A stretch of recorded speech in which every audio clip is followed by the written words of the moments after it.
Good evening. My name is Mark Hobbs, and for those of you who don't know me, I'm the CEO of a company called Fundmetric. We're helping charities raise more money using machine learning. But tonight, I'm here to talk about something a little bit bigger, and it's about how our province is embracing and welcoming newcomers to this province and the things that they're doing. Tonight, we have an extraordinary story. It's a story about a problem that many of the previous launched companies have tried to solve. How do we welcome and retain our new students? How can we build a business that makes Nova Scotia the #1 place to start a business? And I can tell you, because I am from out of province, that when I came out here, I had no intention of staying.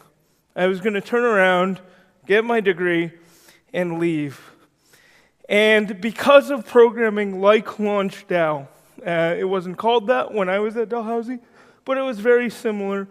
I was able to get a taste of what it's like to be an entrepreneur. And it's the same education that Mary Kilfoyle and her team are providing tonight. And that's why it's valuable, because regardless of these businesses, whether they go on to be full-fledged businesses or not, the skills that they are transferring into the community last.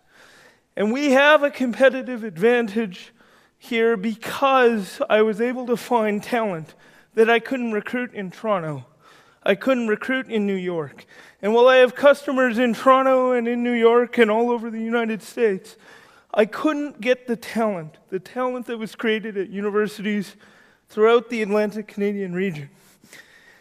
And when we were looking at how do we do this, that's where this next company really sort of blew me away. They're a group of students who have come from China.